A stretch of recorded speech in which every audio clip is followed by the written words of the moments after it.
ante un caso clínico con el diagnóstico de sospecha de obstrucción intestinal, ¿cuál es la exploración complementaria a la que hay que recurrir para confirmar el diagnóstico?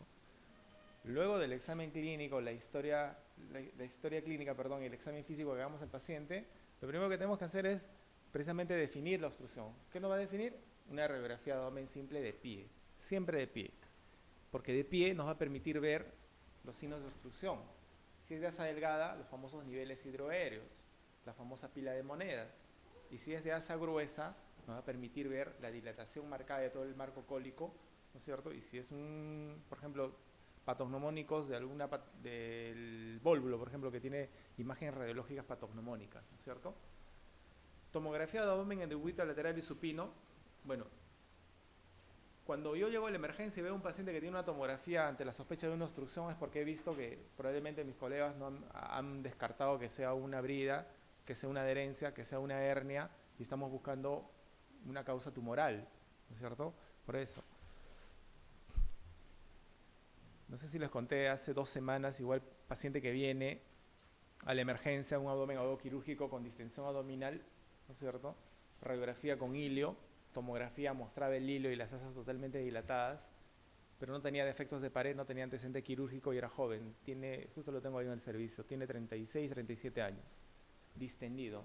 Entra a la emergencia por obstrucción intestinal y de paso histérico. Una apendicitis.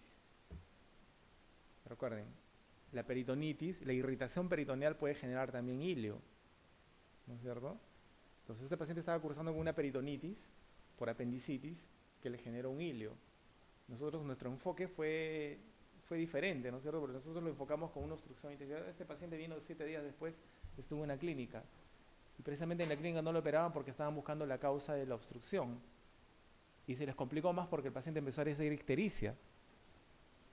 ¿Ya? Entonces dijeron, no, al hospital. Llegó al hospital así. Primer enfoque que le dimos fue distensión. Ya no tenía mucho dolor, pero sí estaba distendido. Obstrucción intestinal, placa con niveles hidroaéreos, ¿no? Como estaba ictérico, le pidieron una colangioresonancia. La colangioresonancia mostraba una vía biliar bien delgadita y bien bonita, con una vesícula sin cálculos. ¿Ya? Entonces yo llegué a la guardia, pues ya me lo encontré, comidito ya al paciente, pues no así, bien estudiado ya, bueno, este era para subir a sala. Y era una apendicitis, no sé, con peritonitis, retrocecal, que había dado lo que se llama la famosa piliflebitis, ¿no es cierto? Émbolos sépticos por vía portal hacia el hígado, que generó microabscesos hepáticos y eso justificó la ictericia que tuvo el paciente, ¿no? Y el hilio era pues por la peritonitis que tenía, ¿no? Entonces, el examen físico y la historia clínica tiene que ser detallada. Ya nos altera a nosotros porque, como este paciente estuvo en una clínica y estuvo siendo manejado con analgésicos, antipulmones, entonces todo eso varía, pues, el estudio, ¿no? Ahorita ya está ya sin ictericia, se le infectó la herida, hizo un absceso residual, pero ya está de salida, ¿no? Todo eso lo que generó precisamente esta piliflebitis que tuvo, ¿no? Y se la llevó barata porque en la tomografía de control esos microabscesos se controlaron con antibióticos porque generalmente una causa de absceso piógeno hepático es esta, la piliflebitis. Por diseminación hematógena, nosotros llegan y hacen abscesos hepáticos, piógenos. Recuerden que en el hígado 2 abscesos, piógenos y parasitarios. Parasitarios ameba, piógenos a distancia, por contigüidad, por ascensión, por contigüidad, por ejemplo, una colistitis aguda, absceso piógeno, ¿ya? Por vía ascendente, una colangitis puede generar absceso piógeno, ¿no es cierto? Y por diseminación hematógena, que es la más frecuente, a través de una apendicitis, una piliflebitis, a través de una enfermedad diverticular que también puede generar abscesos piógenos hepáticos, ¿ya? Esos 2 casos. Ecografía abdominal en bipedestación o decúbito supino no nos va a servir, pues, para nada, ¿no es cierto? La ecografía no nos sirve. La ecografía en emergencia nos sirve para detectar líquido nada más. No nos sirve para saber si hay una apendicitis, si hay cualquier otro líquido en cavidad. Y obviamente la patología ginecológica sí se beneficia bastante de la ecografía, ¿no? Resonancia magnética de abdomen, el decúbito lateral supino, no, pues no, la resonancia magnética no servirá para nada. Radiografía simple de abdomen en bipedestación, gamografía abdominal, no. La radiografía es la que nos va a ayudar. ¿Y qué es lo que vamos a ver en la radiografía? Precisamente esto, ¿no es cierto? Los famosos niveles hidroaéreos, ¿no es cierto?, que se debe a la dilatación y al tercer espacio que se está formando, ¿no? Y la famosa pila de monedas, ¿ya? Entonces, ¿cómo diferenciamos un asa delgada de un asa gruesa en la obstrucción intestinal? ¿No? Recuerden que las válvulas conniventes en el asa delgada, ¿no es cierto?, van a ir de pared hacia la otra pared, ¿no es cierto?, como acá ven, de una pared hacia la otra pared, de una pared hacia la otra pared, de una pared hacia la otra pared. Esto va a caracterizar a la famosa pila de monedas, obstrucción intestinal delgada, ¿ya? En cambio, un asa gruesa, como acá ustedes ven, ¿no?, las austras, precisamente la presencia de estas austras evitan, ¿no es cierto?, que las líneas lleguen hacia el otro borde.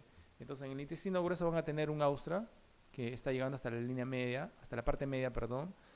Luego no se continúa, esta también está llegando hasta cierta parte y no continúa. Lo mismo acá, ¿no? Entonces estas líneas no son completas en las del intestino grueso, sí en el intestino delgado. Es lo que forma las famosas pilas de monedas, ¿no? Y los famosos niveles hidroaéreos, ¿no? Entonces en la radiografía simple de abdomen, idealmente tiene que ser de pie. Ahora, salvo que el paciente, por ejemplo los ancianitos que están en postrados crónicos no puedan ponerse, es muy difícil diferenciar si es que hay un nivel hidroaéreo o no, ¿no? Dilatación de asas y niveles hidroaéreos, ¿no? Ausencia de gas en el colon, ¿no? Sobre todo cuando la obstrucción es baja, ¿no? No vamos a tener aire que progrese hacia el colon. Ausencia de gas en el colon, intestino delgado, peldaños, en pila de monedas, es lo que va a caracterizar a la obstrucción intestinal delgada, ¿no? La famosa pila de monedas. ¿Y por qué se forman estas pilas? Precisamente porque las válvulas conniventes son las que llegan, pues, de un lado a otro, ¿no? En el intestino grueso las austras, ¿no es cierto? Y acá las austras no van a llegar al otro borde, se quedan en la línea media, son parciales, ¿no? Esa es la diferencia. Aerobilia, ¿no es cierto?, o neumobilia, cuando tengamos un hilo biliar, precisamente por la fístula que se ha generado del duodeno hacia la vesícula, el aire intestinal va a pasar hacia la vesícula, hepático, y luego hacia los conductos biliares intrahepáticos, ¿no? Signo del grano de café en el famoso vólvulo, ¿no? Vólvulo de sigmoides, ¿no?, que es bien estudiado acá en el Perú. Y no solamente este signo, esos son patognomónicos de vólvulo. Grano de café, la silueta mediastinal, la flor de lis, ¿no? Tienen la cabeza de cobra, ¿no?, el reloj de arena, tienen muchas imágenes radiológicas que pueden ser compatibles con un vólvulo, ¿no? Ahí está el famoso grano de café. Los que hemos visto granos de café, los que hemos cultivado café, sabemos. Mi abuelo era cafetalero en el Cusco, en el Valle de Quillabamba del Cusco. Y en mis vacaciones en el colegio me iba, bonito. Entonces es el famoso grano de café, ¿no es cierto?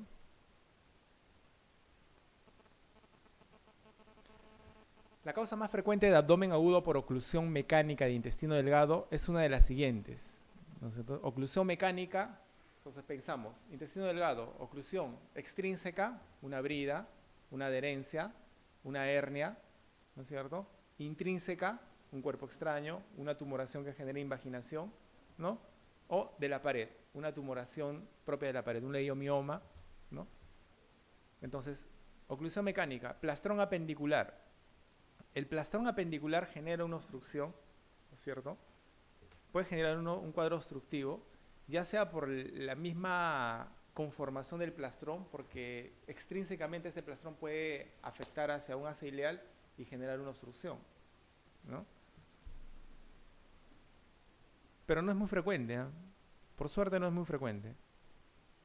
Pero sí muchas veces conformando parte del plastrón apendicular encontramos asas delgadas ahí involucradas, ¿no? Una hernia inguinal incarcerada, ¿no? ¿Está bien? Las hernias inguinales incarceradas pueden generar un cuadro obstructivo, sí, pero no son las más frecuentes, ¿no es cierto? Incarcerada significa que está atrapada, ¿no? Y generalmente las incarceradas son crónicas, ¿no? Las estranguladas son las que nos debe preocupar. Por ejemplo, ¿cómo determinamos? Un paciente viene con una hernia crural o una hernia inguinal que dice que hace 8 o 6 horas se le ha protruido y ya no regresa. Entonces nosotros debemos de preguntar cuánto tiempo lo tiene así. Si ya la hernia tiene cambios tróficos en la piel, tróficos, ¿no es cierto? Puede significar la cronicidad. Entonces una encarcelada que muy pocas veces se va a complicar, inguinales estamos hablando, ¿no? Pero si el paciente dice, hace 6 horas yo no tenía esto, entraba y salía, o sea, era reductible, ¿no es cierto? Pero de un momento a otro salió, se encarceló, ¿no? De manera aguda y está generando dolor, entonces ya estamos hablando de encarcelación aguda y esto puede ir a estrangulación, que es la otra clasificación de las hernias, ¿no? Si se estrangula ya hay sufrimiento intestinal por isquemia, ¿no? Entonces la hernia inguinal encarcelada sí puede ser causa de obstrucción, pero no es la más frecuente, ¿no? Hernia crural, hemos dicho, las hernias crurales son las que más se estrangulan y más causa obstrucción intestinal generan, ¿no? Crurales o femorales, ¿no? Ya sea encarcelada o ya sea estrangulada, cualquiera de las dos. Adherencias o bridas de intestino delgado, consecuencia de laparotomías previas. Sí, ¿no? Las adherencias, las adherencias y las bridas se diferencian solamente en el tiempo.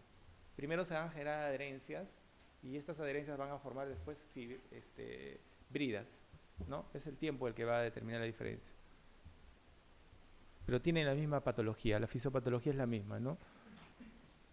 La estimulación del colágeno, fibrina, que va a generar las adherencias entre asa y asa, ¿no? Asa hacia la pared, hacia el ciego, hacia la vejiga, hacia el útero, hacia el hígado, a todos lados se pegan las asas. Esto es catastrófico ingresar a tener este tipo de cirugías. Ahora, si nosotros hemos tenido varios pacientes que han entrado a laparotomías por, pónganse 5 o 6 veces a laparotomía por bridas de adherencias, ¿no? Entonces lo que nosotros hacemos de manera radical para evitar que este paciente vuelva a obstruirse porque ya tiene el antecedente, se le plantea la famosa cirugía de Noble o Child Noble, ¿no es cierto? Que consiste en una aplicatura, ¿no? En sentido progresivo del asa intestinal. O sea, hacemos un escalonado de las asas, fijando unas con otras, ¿no? Haciendo una aplicatura continua de las asas, de tal manera que la dejemos en una sola posición y de esa posición ya no se mueva más. Con esto evitamos que vuelva a hacer adherencias, que vuelva a hacer bridas y que se obstruya el paciente nuevamente.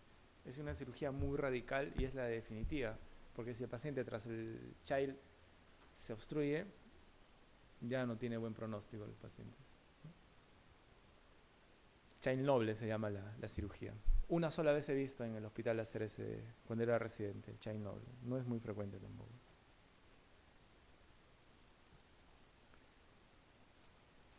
Adherencias o bridas, la primera causa de obstrucción. Recuerden que también pueden existir bridas congénitas, ¿ya? No necesariamente el paciente tiene que tener un antecedente, que es lo más frecuente, sí es cierto, pero también podemos encontrar bridas congénitas, ¿no es cierto?, que se hayan formado por diferente naturaleza y que generen un cuadro obstructivo de un momento a otro del paciente, ¿no? Entonces, podemos encontrar bridas internas, así como hay hernias internas también.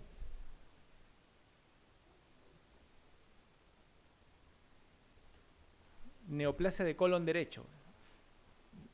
Las neoplasias de colon derecho generalmente no cursan con obstrucción, cursan con anemia, son anemizantes, ¿no es cierto? Sangrado oculto, anemizantes. Es por eso que se diagnostican estos pacientes. En un estudio de un síndrome anémico tenemos que buscar estómago y colon, si es que no tiene ninguna patología hematológica, ¿no? Es lo más frecuente. Entonces, recuerden,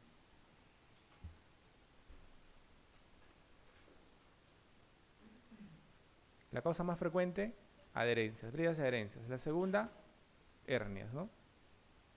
Si es que el paciente no tendría antecedentes quirúrgicos, tendríamos que buscar las hernias, sobre todo la crural.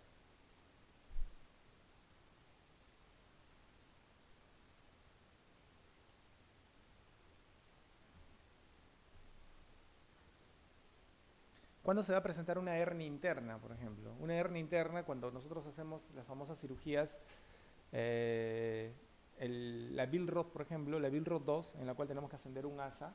Si no cerramos la brecha que hemos abierto para poder ascender ese asa, otro asa puede meterse tras esa brecha, ¿no? Y generar una obstrucción proximal que genere un cuadro obstructivo, ¿no?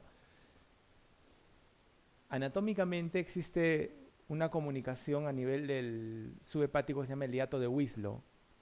Este hiato de Wislow también puede ser asiento de hernias, ¿no? Puede meterse, no es muy frecuente, pero preguntan, ¿no? Un orificio natural interno es el hiato de Wislow, donde pueden generarse hernias internas también, ¿no?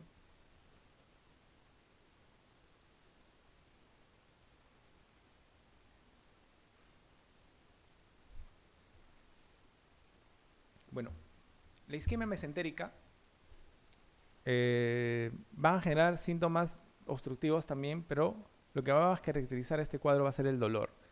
Recuerden que la isquemia mesentérica puede ser aguda y puede ser crónica. La isquemia mesentérica aguda está más relacionada, ¿no?, con la presencia de émbolos arteriales a distancia, ¿no?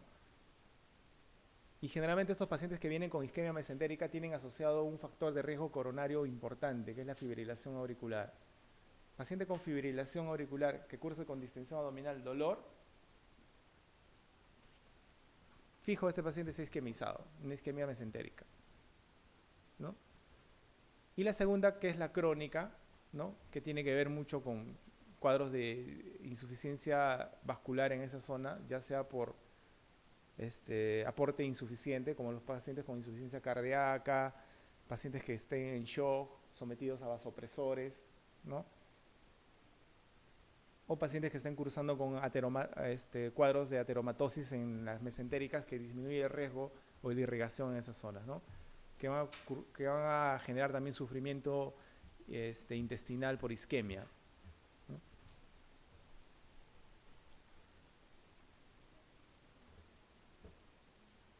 Entonces, la mayoría de las crónicas van a generar síntomas tardíos y las agudas, ¿no?, sí van a generar síntomas desproporcionales al grado de defensa abdominal que va a tener el paciente, ¿no?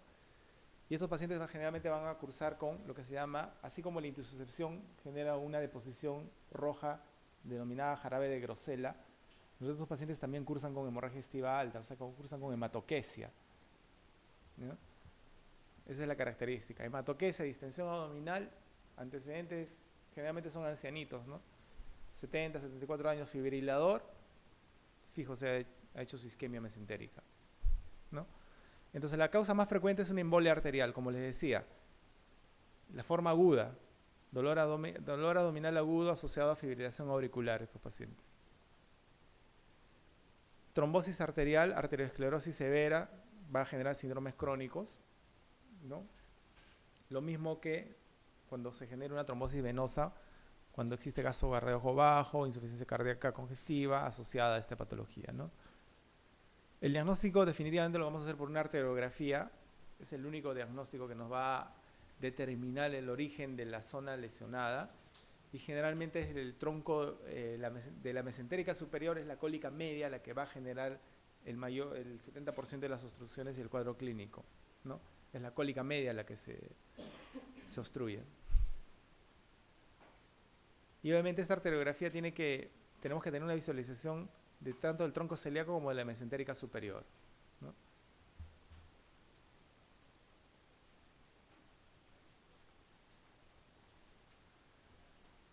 La radiografía normal, o va a haber un engrosamiento, un asa dilatada con paredes engrosadas, aire en el sistema venoso portal, ¿no?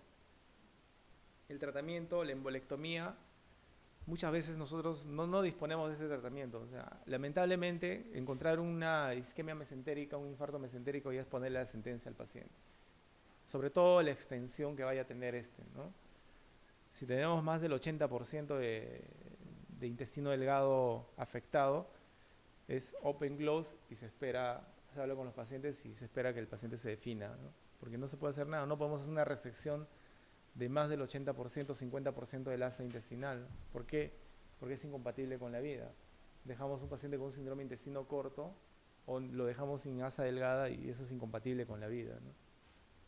Tenemos más complicaciones con el paciente.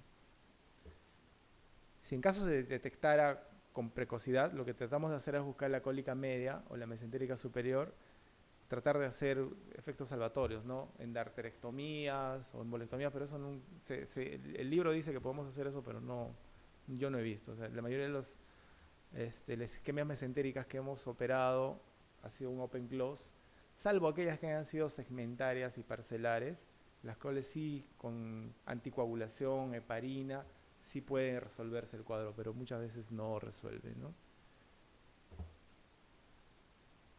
En este caso sí podemos hacer un second look, ¿no? Le dejamos una bolsita de Bogotá cuando es segmentario y a los 48 horas estamos entrando a ver qué pasó con el resto de asas. A veces recupera o a veces no, ¿no? Entonces se habla pero del paciente. Ahora, esto es impredecible, pues yo recuerdo que cuando igual era residente, entramos a operar un paciente que tenía todo, o sea, el 100% del asa delgada isquémica, ¿no? Lo catalogamos como una isquemia mesentérica, cerramos y hablamos con el paciente, con el familiar, ¿no? Le explicamos que el desenlace era, el pronóstico era malo. Malo, el problema es que es malo, pero no es malo en las 24 horas que viene, sino es malo en las 72 o hasta la semana que viene, porque eso es lo que demoran los pacientes en definirse, ¿no? Pero este paciente nunca se definió, pues, ¿no? O sea, no sabemos qué es lo que pasó, ¿no? A las 48 horas seguía, respondía a la terapéutica que nosotros le dábamos, a la semana seguía despierto, mejoró, ¿no? Lo relaparotomizaron y bueno, encontraron las asas, sí con cierto grado de sufrimiento, pero no con la isquemia que nosotros le habíamos visto, ¿no? El paciente se le dio tratamiento con heparina, no sé si llegaron a hacerle una embolectomía, pero el paciente sobrevivió, ¿no? Salió. Es un doctor que del 6 primero, Doshiba, tú lo debes conocer, ¿no? Él operó. Él también le dio su infarto, pues, ¿no? Y después los familiares obviamente es un dios pues para ellos, ¿no? Porque nosotros generalmente cuando pasa eso, la mayoría de las veces hacemos pasar al paciente, al familiar, para que observe y para que vea, porque muchos de ustedes saben que la medicina tiene que ser basada en evidencias, ¿no? Y el informe al paciente también lo más basado en evidencia que sea posible. Porque ahora, como les decía antes, nosotros somos responsables de las enfermedades que tiene el paciente y las complicaciones son culpa nuestra, ¿no? Entonces hacemos pasar al paciente, al familiar, perdón, ve y bueno, se da cuenta pues la naturaleza de la complicación. Ese paciente sobrevivió, no sabemos qué pasó, no sabemos qué fue lo que pasó, pero vivió. Pero lo más del 100% de los pacientes no tienen buen pronóstico, ¿no? Entonces esta es la famosa aerobilia o neumobilia, ¿no es cierto?, que se va a generar porque precisamente lo que va a suceder con la isquemia va a generar una dilatación, ¿no es cierto?, van a abrirse los poros, ¿no? Va a haber neumaturia, perdón, neumo, ¿cuál es la denominación? Va a existir aire en la pared intestinal, ¿no? Y neumatosis intestinal, esa es la definición. Esta neumatosis va a progresar por vía portal, ¿no? Y por vía portal van a llegar hacia los vasos portales intrahepáticos, ¿no? Por la neumatosis intestinal. ¿Qué es característico de qué? De la NEC, ¿no es cierto? Enterocolitis necrotizante, ¿no? Entonces, esta es una isquemia intestinal, miren las asas todas violáceas, ¿no? Dilatadas, ¿no? Acá van a haber un compromiso mayor, ¿ve? Entonces acá no podemos plantearle la resección, pues, porque no va a ser compatible con la vida. Mucho más, recuerden que habíamos dicho que la cólica media es la que se obstruye con mayor frecuencia, y la cólica media es la que da irrigación duodeno proximal y ayuno, ¿no es cierto? Y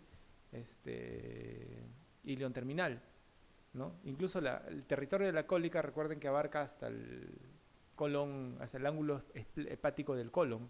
Toda esa zona se puede necrosar, ¿no? Entonces, esto es incompatible con la vida, pues, no es viable. La laparotomía en blanco, perdón, la laparotomía un open close y esperamos que el paciente se resuelva. El problema de estos pacientes, como les digo, no se resuelven en 24 horas, o sea, demoran en definirse, ¿no? Entonces, acá están planeando hacer una arterectomía. Esta es la zona de la cólica media obstruida, ¿no? Acá vamos a ver un poquito mejor. Entonces, como les decía, ¿no? Esta es la zona que más frecuentemente de todas las arterias, la mesentérica superior, a nivel intestinal es la que se trombosa con mayor frecuencia. Y de todas ellas es la cólica media, ¿no? La que genera la obstrucción en la mayoría de las veces, ¿no? Luego le siguen las ileocólicas. Pero esta es la que viene en las preguntas, ¿no? La isquemia mesentérica es más frecuente en la mesentérica superior y si son más específicos en la cólica media.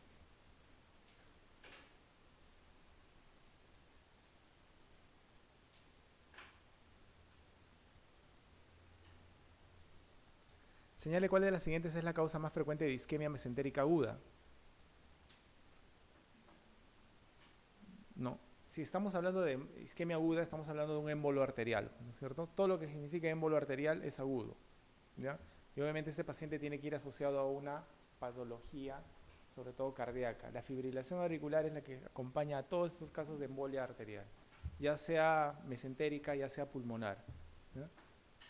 Entonces el bajo gasto cardíaco sí nos va a dar un tipo de isquemia mesentérica, pero crónica, ¿no es cierto? Progresiva. Es el famoso dolor de hambre, ¿no es cierto? Pacientes ingieren comida y empiezan con dolor abdominal.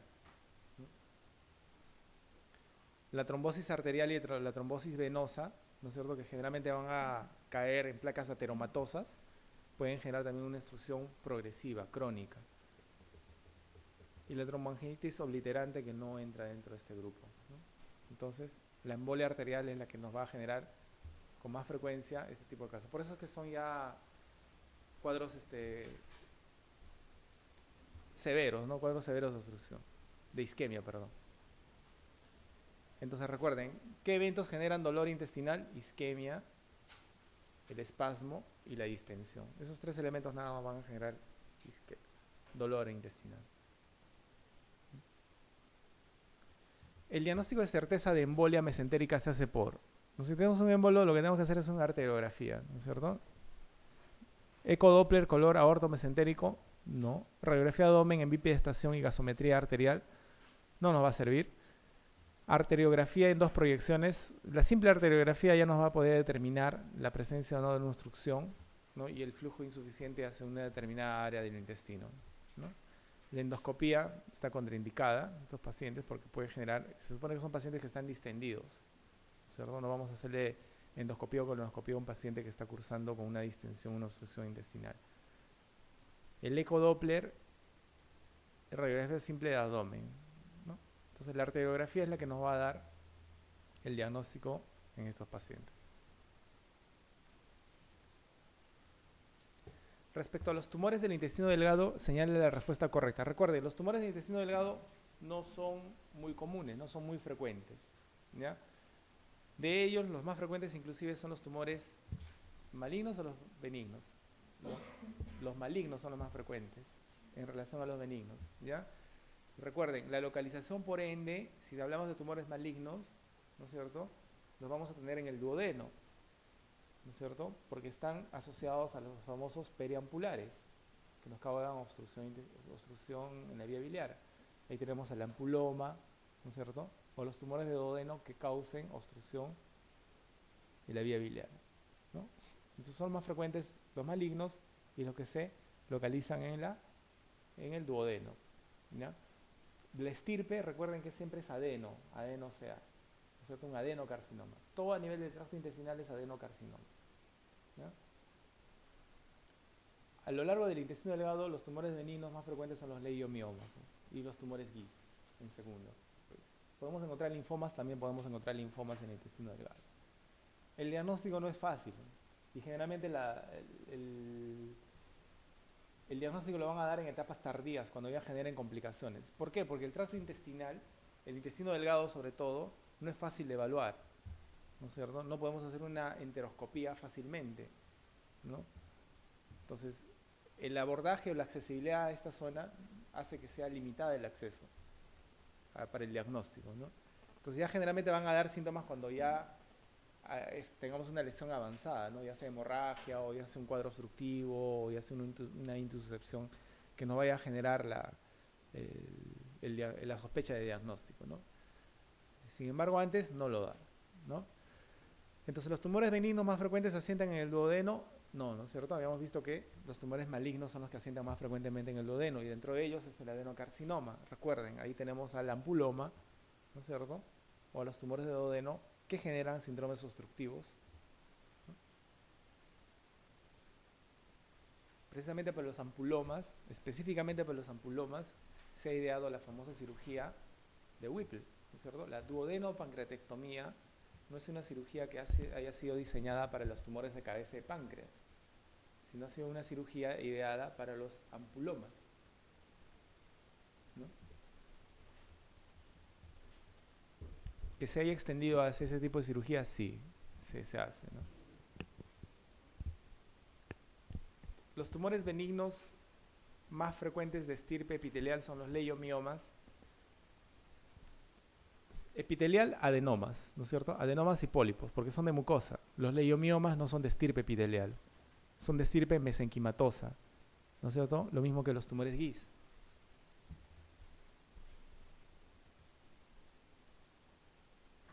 Los tumores malignos debutan fundamentalmente con hemorragia y obstrucción. Generalmente cuando estamos en etapas tardías y este tumor va a sangrar o va a generar una obstrucción, ¿no?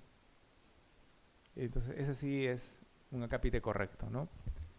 En un alto porcentaje de casos los tumores malignos se detectan en etapas tempranas, por lo que tienen buen pronóstico. Lamentablemente, porque estos tumores pueden asentar en cualquier zona del intestino delgado y la poca accesibilidad que nosotros tenemos a este tracto, entonces no se diagnostican en etapas tempranas, sino ya tardías, cuando generan síntomas. Por ejemplo, un ampuloma, ¿no es cierto?, va a generar sintomatología cuando sangre o cuando genere ictericia, por la obstrucción que va a generar, ¿no?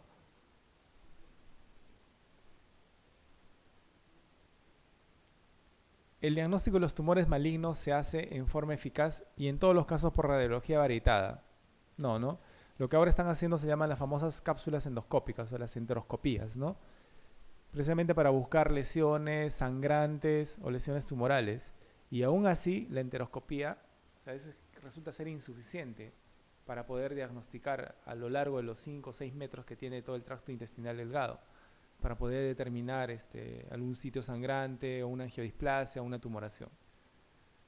Entonces la radiografía varietada no nos sirve, pues, ¿no? Porque no nos pinta en un solo paso todo el asa delgada, entonces no nos dibuja. Entonces el acápite más correcto acá sería que los tumores malignos debutan fundamentalmente con hemorragia de obstrucción, o sea, en etapas tardías, digamos, ¿no? Y recuerden que los más frecuentes se localizan en el duodeno y son malignos.